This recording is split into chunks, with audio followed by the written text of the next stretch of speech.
Selamat siang saudara-saudara mahasiswa sekalian. Hari ini kita akan memulai perkuliahan di mata kuliah studi lapangan seni pertunjukan, pada khususnya peminatan musik. Adapun saya sebagai dosen pengampunya, Merdi Roy Sunarya atau Gadorok. Mata kuliah ini kita jalani selama 16 pertemuan dalam status 3 baik. Sebelum kita memulai perkuliahan kita, saya akan menyampaikan beberapa standar yang harus kita patuhi. Standar kepatuhan bersama itu antara lain keterlambatan. Untuk masuk ke kelas itu saya toleransi 15 menit. Kemudian ketidakhadiran itu maksimal 4. Jika sudah melewati 4, sebaiknya dengan laporan khusus. Jika ada perkembangan berikutnya, kita akan diskusikan kembali untuk menyepakati. Oke. Prinsip dasarnya, studi lapangan ini sederhananya penelitian ke lapangan. Penelitian lapangan ini ataupun studi lapangan ini bisa kita artikan secara teoritis dia suatu kegiatan praktikal pengumpulan data di lingkungan, ini di lingkungan alami subjek, di mana tempat itu menjadi satu tempat peristiwa, fenomena ataupun perilaku-perilaku yang terkait langsung ataupun tidak langsung dengan objeknya. Tujuannya ya mendapatkan fakta dan data. Fakta dan data ini perlu dilakukan secara terus-menerus karena dalam lingkup ruang penelitian itu tidak ada peristiwa ataupun data itu yang stuck, diam di tempat, akan selalu berkembang. Karena ini kaitannya dengan kesenian terkait dengan kebudayaan. Kebudayaan itu selalu dinamis. Jika tidak dinamis, maka dia akan menunggu punah. Maka perlu ada pembaruan-pembaruan. Itu prinsip dasarnya. Selanjutnya, langkah awal sebelum kita jauh melangkah pada penelitian, ada hal yang paling krusial yang sangat menentukan apa yang akan kita teliti nanti, yang diawali dari asumsi dasar atau asumsi awal ataupun dugaan awal. Kita bisa bantu melalui pertanyaan apa. Apa ini sering menjadi jebakan. Apakah yang kita tahu atau yang kita mau? Ini masing-masing ada konsekuensinya. Jika yang kita tahu, tentunya kita akan punya asumsi-asumsi dasar atau asumsi awal yang bisa dideskripsikan secara jelas. Yang kita tahu, tentunya yang kita tahu kan, misalnya musik industri atau musik dangdut itu dekat dengan kita di perkotaan. Nah, ada lagi yang kita mau. Ini biasanya peneliti-peneliti muda seperti kita ini, kita kepingin sesuatu itu bedalah dari yang lain. Tapi kita nol informasi apapun. Konsekuensinya, sebelum masuk ke studi lapangan, kita wajib studi literasi, studi pustaka. Itu harus, karena kita harus membangun asumsi dasarnya, mencari masalahnya. Kalau dalam jenis penelitian kuantitatif, maka dia disebut dengan hipotesa. Bagaimana kita berhipotesa kalau informasi nol? Tidak mungkin. Jadi kita perlu satu langkah sebelum ke studi lapangannya, studi literasi. Silahkan Anda memilih mau yang Anda tahu atau yang mau Anda mau. Silahkan. Ini sah dan bebas, tidak terikat dengan apapun, peraturan apapun. Ketika itu sudah diketahui yang dia mau atau yang dia tahu, kita akan menjadi masuk ke dalam deskripsi seperti yang saya sebutkan tadi. Jika ini adalah pertanyaan apa, alat bantu pertama. Alat bantu kedua, bagaimana. Bagaimana ini artinya deskripsikan hal-hal apapun itu yang terkait langsung dengan yang nantinya akan diteliti. Apakah itu subjek atau objek, tidak masalah. namanya kita mau meneliti, tentunya salah satu sudah harus kita tahu gambarannya. Seperti yang tadi, kalau yang dia mau resikonya harus cari dari nol lagi, studi pustaka dulu, baru dia menyusun deskripsinya. Selanjutnya, temukan masalahnya. Masalah itu kesenjangan antara harapan dengan kenyataan. Harusnya seperti ini, ternyata kenyataannya seperti ini. Contoh kasus yang paling sederhana yang sering kita jumpa, fenomena musik ritual yang menjadi musik industri. Kebanyakan orang, banyak yang salah paham. Ritual diangkat menjadi industri, mereka menyebutnya seperti itu. Kalau dianalisis lagi, jangan-jangan hanya idiomnya yang diambil. Idiomnya menjadi bahan untuk material ke pertunjukannya. Nah, di sini pentingnya akademisi dalam melakukan penelitian. Benar nggak? Ini sesuatu yang tabu untuk diangkat. Kalau contoh dekatnya di suku Pak, yang namanya genderang raja itu nggak boleh disebut dalam pertunjukan apapun kalau tidak ada mayatnya. Jadi secara konteks kita harus paham dia. Ini perlunya kita melakukan penelitian. Ketika itu terjadi, ada fenomena pertanyaan-pertanyaan yang tak terjawab di masyarakat, maka disinilah masalahnya. Harapan masyarakat, musik itu harusnya seperti ini, ternyata yang kita jumpa menjadi seperti lainnya. Ada gap di sini. Nah, tugas kita yang menganalisis gapnya ini, apakah itu menjadi sebuah masalah atau tidak? Observasi. Maka di situ pentingnya ada perspektif analisis. Tidak langsung menyatakan itu salah, keliru juga kita kalau langsung menyatakan itu salah. Maka perlu dilakukan penelitian lebih mendalam. Itu langkah awal yang paling menentukan apakah kita akan melakukan studi lapangan atau tidak. Prinsip yang saya yakini, ketika ada sesuatu fenomena yang tidak ada masalah, kita tidak usah meneliti. Kan tidak penting kok diteliti gitu. Maka kita harus cari yang penting. Caranya ya ada masalah di situ. Ada kesenjangan. Saya kira itu langkah pertama yang harus kita pastikan. Dan nantinya di pertemuan berikutnya ada yang namanya case method. Case method inilah tugas dari Anda saudara-saudara mahasiswa menentukan kasus apa yang Anda temukan nanti di lapangan untuk dijadikan bahan penelitian yang tentunya diharapkan ini berlanjut sampai tingkat skripsi. Oke, itu langkah awal yang sudah kita sepakati bersama tentunya. Selanjutnya, poin-poin penting dalam melakukan studi lapangan. Ini hal-hal yang menjadi catatan-catatan dan anjuran-anjuran ketika kita melakukan studi lapangan dan yang harus sangat diperhatikan tentunya. Yang pertama, pengumpulan data di lingkungan asli. Ini pengaruh dari studi lapangan ini kecenderungannya menggunakan pendekatan metode penelitian kualitatif.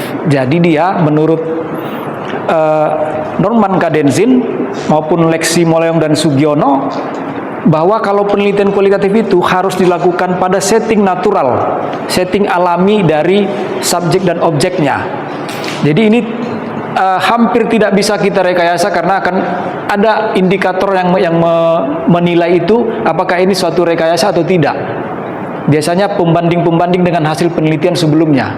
Kalau di pendekatan Sugiono mengatakan ada triangulasi, bisa ketahuan itu valid atau tidak datanya. Pak, ya, izin untuk keluar dari mata kuliah sebentar Pak, karena ada kegiatan kemahasiswaan yang harus diikuti. Oh, bertiga? Iya. Oke, nanti tolong diminta catatan dari teman-temannya untuk mengikuti pembahasan ini agar tidak terputus. Oke. Saya kira tidak masalah. Oke, silakan.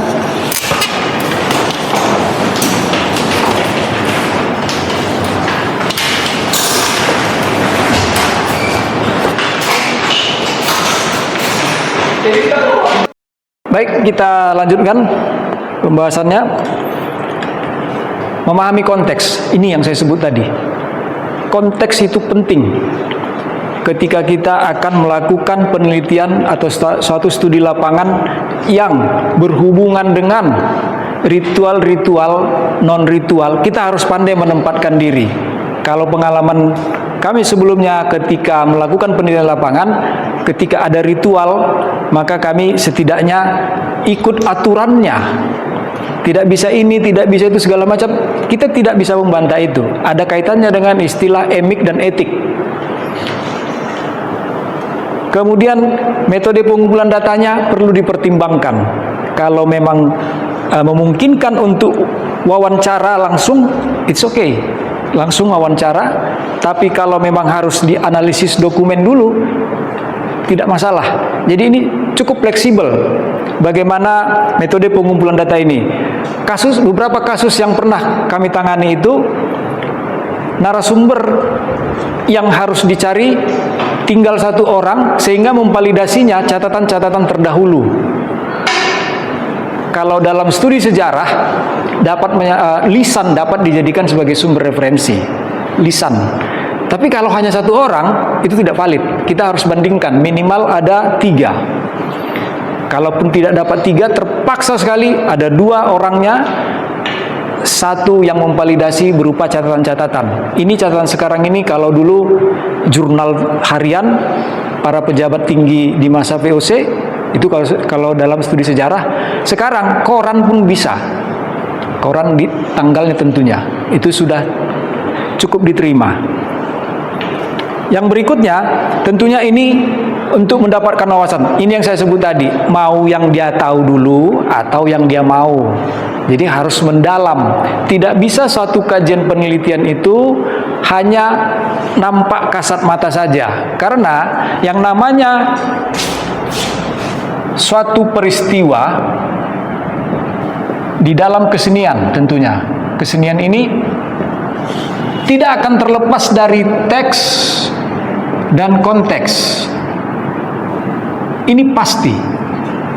Tidak akan pernah ada suatu peristiwa budaya terlepas dari konteks ataupun terlepas dari teks. Tidak mungkin. Hampir tidak ada. Karena yang namanya ritual itu kan cara sekelompok manusia melakukan penghormatan, penyampaian harapan, doa dan segala macam itu. Mereka merituskan, membuat jadi suatu mengagungkan. Jadi ada konteksnya, ya, mencari berkah. Bahkan ada beberapa tempat dulu di sekitar Jawa Timur dan Madura untuk menolak bala. Jadi keliling kampung itu menggunakan obor. Seluruh cahaya yang ada di kampung harus mati. Mereka berkeliling, mulai dari penatua sampai yang muda. Mereka berkeliling untuk mengharapkan berkah supaya tidak disentuh wabah penyakit. Nah, kalau sekarang tidak ada lagi wabah penyakit karena sudah ditemukan amoksisilin. Ya, mau gimana? Nggak mungkin kita paksa. Nah, ini yang saya sebut tadi, dinamis. Maka penyesuaiannya seperti apa? Semangatnya. Itu yang disebut dengan konteks. Jika teksnya sudah tidak terikat lagi, maka ikat dia dengan konteks. Jika konteksnya sudah tidak terikat lagi, lihat teksnya kembali. Ini akan selalu berkaitan. Tidak akan mungkin terlepas. Maka perlu kejelian dalam menganalisis ataupun memahami secara mendalam. Yang berikutnya, datanya realistis. Ini juga kaitannya dengan saya sebut dinamika. Dinamisnya budaya itu tidak akan boleh berhenti satu penelitian. Kalau sudah berhenti, kita nyatakan fix ini final suatu kebudayaan, maka kita tinggal menunggu keruntuhannya. Data realistis itu artinya real time. Kalau dulu sudah diteliti, jangan-jangan sekarang ada yang berubah. Itu sangat mungkin, sangat memungkinkan. Ini mencerminkan perilaku dan interaksi antara subjek dan objek. Kalau dia dulu tidak bisa melakukan acara di tanggal buruk, karena ada istilah tanggal baik, tanggal buruk di dalam budaya kita. Apakah sampai sekarang itu berlaku? Saya kira kalau di kota bisa iya, bisa tidak. Kenapa? Pengaruhnya sewa tempat. Jika tanggalnya memang harus di tanggal buruk menurut budaya, tapi gedung yang harus disewa tempat melaksanakan kegiatannya hanya di situ yang kosong. Ya bagaimana gitu? Pasti ada penyesuaian-penyesuaian. Ini yang saya sebut dengan perilaku antara ataupun interaksi antara subjek dan objek. Yang berikutnya, sering digunakan penelitian kualitatif. Ini sudah saya sebut tadi, kecenderungan studi lapangan ini jika dalam dunia kesenian khususnya musik, maka dia cenderung menggunakan metode penelitian kualitatif. Karena jika diukur dengan layak tidak layak, kita hampir tidak punya indikator ataupun instrumen untuk menyatakan kesenian itu layak atau tidak layak. Karena pemilik musik itu sendiri ya budayanya, bukan kita sebagai akademisi. Lalu membantu mengidentifikasi masalah. Nah, ini yang saya sebut tadi. Apakah ada masalah? Jika tidak, jangan diteruskan. Kasihan. Seolah-olah ada masalah, padahal tidak. Kita ngarang-ngarang masalahnya. Itu kita boleh salah sebagai akademisi, tapi tidak boleh bohong. Itu prinsipnya. Lalu memvalidasi hasil penelitian. Nah, ini yang saya sebut. Penelitian yang sebelumnya bisa kita lakukan lagi dengan yang sekarang. Kenapa? Ada perubahan zaman, ada perubahan perspektif, ada perubahan persepsi. Itu akan sangat mungkin. Tapi harus memperhatikan etika, privasi, dan hak subjek penelitian. Ini yang saya sebut dengan etik emik. Kalau etik itu, ini bahasa kita sebagai peneliti, sikap-sikap kita sebagai peneliti, redaksi kita sebagai peneliti. Ini peneliti. Emik, ini bahasa sumber. Atau disebut dengan tineliti. Ini Hedi Sri Ahimsa menyebutnya dengan tineliti, emik. Jadi bahasa sumber. Maka di sini sering muncul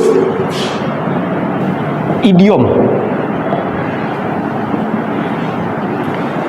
Yang paling umum se-Indonesia pernah mendengar kata sumpit. Sumpit. Kalau Tionghoa kan alat makan. Kalimantan itu alat perang, alat berburu. Ya kan? Nah, inilah pentingnya emik. Kita pakai istilah itu, ada idiom-idiomnya.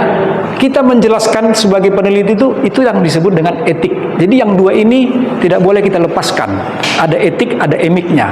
Emik ini gunakanlah istilah-istilah dari bahasa tempat kita meneliti itu. Jangan langsung kita sebutkan musik ritual ini, belum tentu musik namanya. Itu kasus di Sumatera Utara paling banyak. Penyebutan musik itu sebagai gondang, gendang, genderang. Orang akan, loh gimana? Kalau di Pulau Jawa, karawitan atau gending. Tidak akan mau mereka disebut dengan musik gending. Itu pada marah tuh. Ini bukan musik gending, ini gending gitu. Ini bukan musik karawitan. Karawitan itu sudah menyatakan sebagai musik. Salah satu definisinya. Jadi itu penting, emik. Nanti untuk menjelaskan emik ini, selain dengan bahasa etik kita, inilah yang selalu saya sarankan harus mempunyai glosarium. Daftar istilah. Daftar istilah ini sangat penting. Karena yang baca nanti kan belum tentu orang pemilik budayanya, tapi orang lain. Kemudian yang terakhir ini peneliti adalah instrumen. Ini yang sering menjadi dilematis dan jadi perdebatan. Dalam pendekatan penelitian kualitatif itu, kita sebagai peneliti itu adalah instrumen. Ketika kita menjadi instrumen, maka kita tidak bisa berpersepsi. Kita hanya bisa menangkap dan menyajikannya sebagai data. Jika kita menganalisisnya, analisisnya tidak bisa hanya pakai menurut kita. Harus ada ilmunya. Itu yang disebut dengan alat analisis. Jadi di sini penting, mau tidak mau ya seorang peneliti harus banyak baca buku gitu. Banyak referensi yang pendukungnya. Oke. Sebelum kita menarik kesimpulan, silakan pertanyaan terkait dengan materi kita. Mudah-mudahan bisa saya jelaskan untuk lebih detailnya lagi. Ada yang mau bertanya? Saya, Pak. Oke, silakan. Gini, Pak, pertanyaannya. Tadi itu kan kata Bapak kalau di poin 10 peneliti sebagai instrumen, Pak. Berarti kan itu tandanya peneliti menjadi orang yang sangat penting ya, Pak, dalam penelitian ini.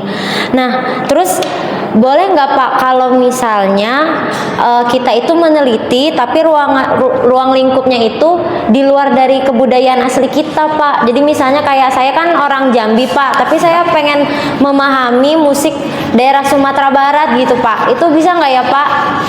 Oke, saya kira itu pertanyaan yang sangat menarik. Kita kembali lagi sedikit ke bagian yang di awal tadi sebagai instrumen itu. Maksudnya seperti gini.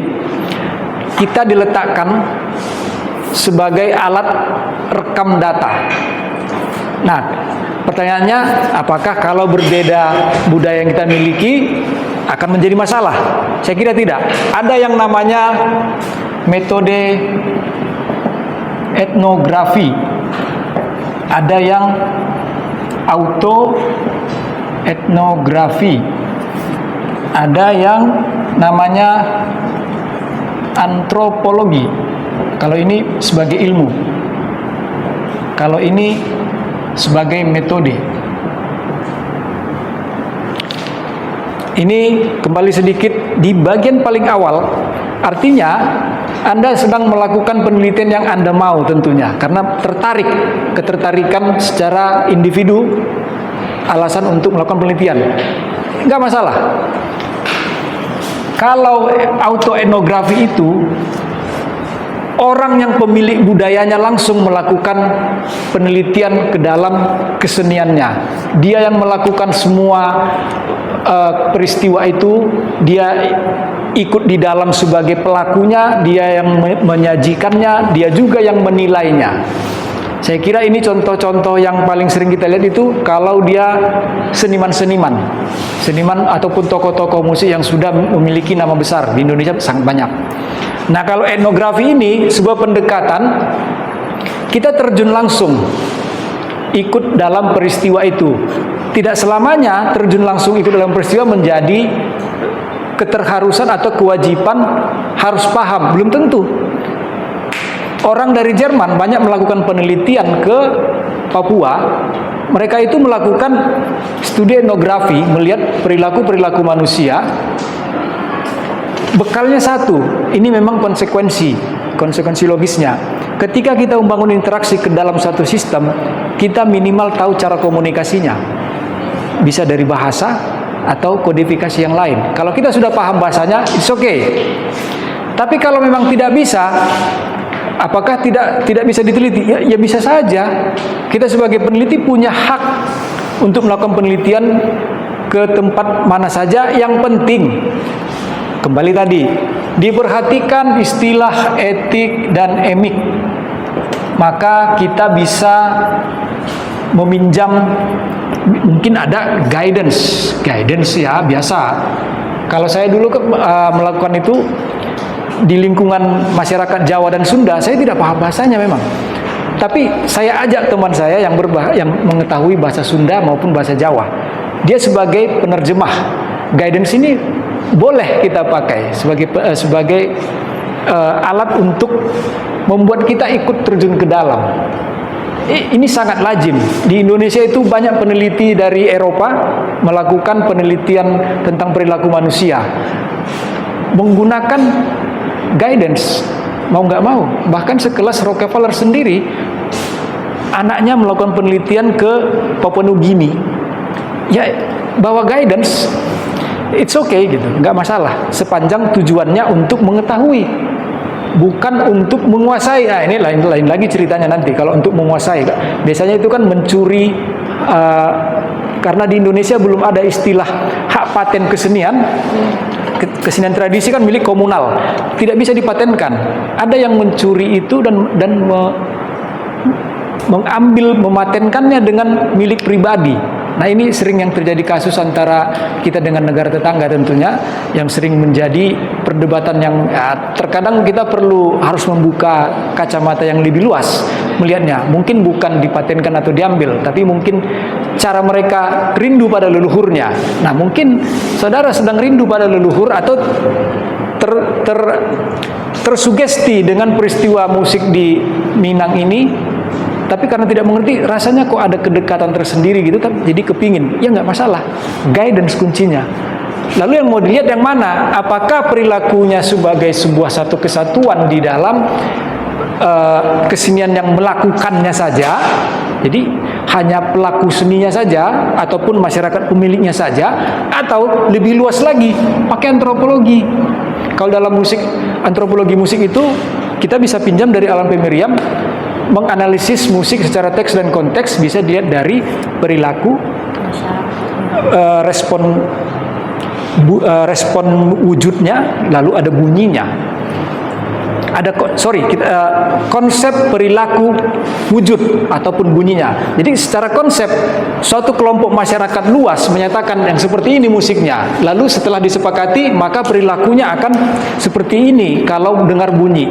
Kalau orang Toba mendengar bunyi gondang itu kakinya langsung goyang itu. Nggak tahu kenapa itu tertanam jauh di dalam sanubari setiap manusia. Lalu ketika sudah disepakati sebagai sebuah perilaku, dia menjadi terwujudkan bunyi itu. Makanya ini yang saya sebut tadi, ketika ada satu kelompok masyarakat menyatakan ini baru dinyatakan musik, seperti saya contohkan itu pak-pak, tidak boleh ada ritual genderang raja kalau tidak ada mayatnya. Nah ini kembali, boleh silakan pilih mau etnografi atau antropologi secara ilmu. Yang pasti tidak mungkin ini.